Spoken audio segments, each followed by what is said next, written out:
Bismillahirrahmanirrahim. Today we are going to study about the nervous system and sensory structures in mammals, and then excretion and the water regulatory problems in the mammals, and then something about the behavior of the mammals. तो firstly हम nervous system की बात करते हैं. तो if we talk about the nervous system of the mammals, तो mammals का nervous system जो है वो बाकी वर्टिब्रेट्स के नर्वस सिस्टम की तरह का ही है, यानी काफ़ी सारी चीज़ें रिटेन हुई हैं inside the mammals as the other vertebrates.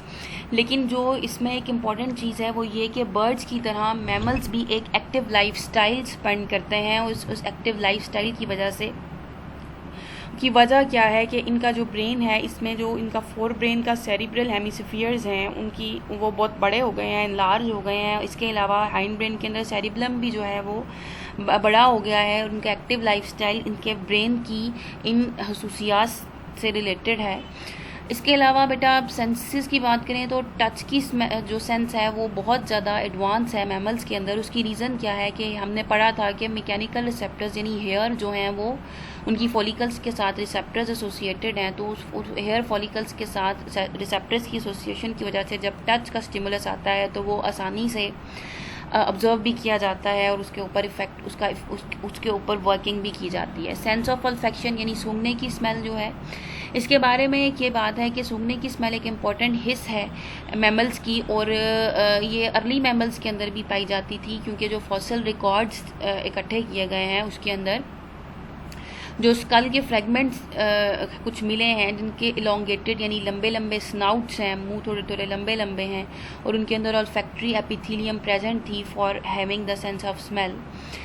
तो क्रेनियल कास्ट्स हैं जो फॉसिल स्कल्स की, यानी जो फॉसिल्स इकट्ठे किए गए हैं उसमें से अगर उसका ब्रेन वाला जो क्रेनियम का ब्रेन केस वाला हिस्सा देखा जाए तो वो उसके एनलार्ज्ड ऑल्फैक्टरी रीजन्स जो हैं वो देखे गए हैं.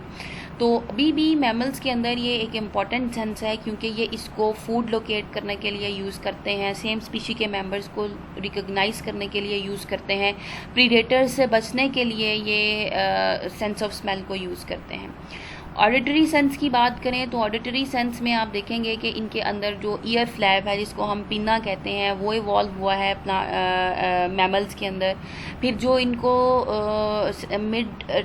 मिड ईयर की तरफ लेके जाने वाली केनाल है, एक्सटर्नल केनाल, यानी डायरेक्ट कानों को आवाज़ की बजाय पिन्ना के अंदर के पास ऑडिटरी केनाल के अंदर आवाज़ आती है जो कि 3 ईयर ऑसिकल्स के पास जाती है, जो कि आगे फिर इनर ईयर तक जाती है. इनर ईयर के अंदर जो है वो कॉकलिया की फॉर्म में सेंसरी रिसेप्टर्स मौजूद हैं. अब आप देखेंगे कि सेंसरी रिसेप्टर्स इनर ईयर में मौजूद है in the form of long and coiled sound receptors के तौर पे. तो इनको ज़्यादा प्रोटेक्शन मिली है, कान के अंदर होने की वजह से इनको ज़्यादा प्रोटेक्शन मिली है. ठीक है. उसके अलावा सरफेस जबकि कान के हिस्से भी ज़्यादा हो गए, बैलेंस की भी इसके अंदर एबिलिटी आ गई है कि ईयर्स जो हैं वो बैलेंस को भी मेंटेन करते हैं. तो वो जो अंदर लॉन्ग क्वाइल्ड फॉर्म में रिसेप्टर्स हैं उनकी वजह से क्या है कि जो रिसेप्टर्स हैं उनको सरफेस एरिया ज़्यादा मिल गया है, ज़्यादा रिसेप्टर सेल्स को ज़्यादा सरफेस एरिया मिल गया है, ज़्यादा बेहतर ये सुन सकते हैं. इसके अलावा ये हायर पिच को और हायर वॉल्यूम्स को, और ये सेंसिटिविटी इनकी पिच और वॉल्यूम की ज़्यादा है एज़ कम्पेयर टू रेप्टाइल्स. तो आपने देखा कि इनकी जो सेंस ऑफ स्मेल है और जो सेंस ऑफ टच है और सेंस ऑफ ऑडिटरी सेंस है वो किस तरह से मॉडिफाइड है. विजन की बात करें तो आई का स्ट्रक्चर दूसरे वर्टिब्रेट्स से मिलता जुलता है. इनमें अकोमोडेशन का प्रोसेस जो है वो लेंस के साइज़ को और शेप को चेंज करके होता है. ये लेंस को दूर और करीब की चीज़ें देखने के लिए अपने लेंस को कभी थिक कर लेते हैं और कभी थिन कर देते हैं अकॉर्डिंग टू कि उन्होंने डिस्टेंट चीज़ें देखनी है या करीब की चीज़ें देखनी हैं. ठीक है. तो वेल डिवेलप्ड इनके अंदर कलर विजन बहुत वेल डिवेलप्ड है, और रॉड्स जो हैं वो आई के अंदर ज़्यादा पाए जाते हैं, यानी कोन्स की निस्बत रॉड ज़्यादा पाए जाते हैं, रॉड डोमिनेट करते हैं. उसकी रीज़न क्या है कि जो रॉड्स हैं उसकी वजह से, रॉड्स के डोमिनेट करने की वजह से हम ये अंदाज़ा लगा सकते हैं। इसी की बेस के ऊपर हम कहते हैं, जब एवोल्यूशनिस्ट डिस्कशन करते हैं तो वो कहते हैं कि चूँकि रॉड्स डोमिनेट करते थे अर्ली मैमल्स में भी और आज भी डोमिनेट करते हैं, और रॉड्स जो हैं वो नाइट विजन में हेल्प करते हैं। इसका मतलब ये है कि मैमल्स जो हैं वो अर्ली मैमल्स वो नॉकटर्नल थे, यानी रात के टाइम पे ये बाहर आते थे। ठीक है जी, that was something about the nervous and sensory functions. अगर एक्सक्रीशन और ऑस्मोरेगुलेशन की बात करें तो वो एक्सक्रीशन में मेटानेफ्रिक किडनीज इनके अंदर प्रेजेंट होती हैं, जो कि जैसे कि बाकी सारे एमनियॉर्ड्स के अंदर प्रेजेंट होती हैं।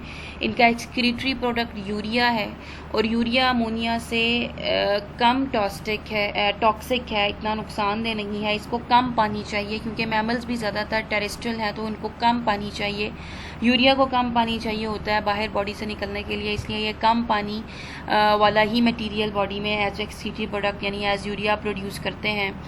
ठीक है, और इनकी बॉडी से हमेशा कुछ ना कुछ साल्ट निकलता रहता है, और जाहिर है अगर साल्ट निकलता रहेगा तो वो वाटर के साथ जो है वो साल्ट के निकलने की वजह से इनको हमेशा वाटर की ऑस्मोरेगुलेटरी प्रॉब्लम्स का सामना रहता है। ऑस्मोरेगुलेटरी प्रॉब्लम्स का मतलब ये है कि कभी पानी से बॉडी से बहुत ज़्यादा ज़ाया हो जाता है, कभी साल्ट बहुत ज़्यादा ज़ाया हो जाते हैं। तो इस तरह से इनकी मेटानेफ्रिक किडनीज मॉडिफाइड हैं। जैसे हमें सबको पता है कि यहाँ पे ग्लोमेरुलर पार्ट है जो कि वेजल लाइक कैपिलरीज हैं जहाँ पे फिल्ट्रेशन होती है, लेकिन फिल्ट्रेशन के बाद ऐसे ही यूरिन बाहर नहीं निकल जाता, बल्कि इन जो लूप्स हैं, डिसेंडिंग लूप और असेंडिंग लूप, इनका काम क्या है कि यहाँ पे रीअब्जॉर्प्शन होती है। वाटर जब हमें पता है हार्मोन के इफेक्ट के अंदर, जिसमें एडीएच एडिनोडायट्रोफिक हार्मोन है, उसकी मौजूदगी के अंदर जो है जब पता लगता है कि पानी बॉडी से कम हो रहा है तो फिर उसको रीअब्जॉर्ब कर लिया जाता है। जो ज़रूरी सल्यूट्स और आइंस हैं उनको भी रीअब्जॉर्ब कर लिया जाता है।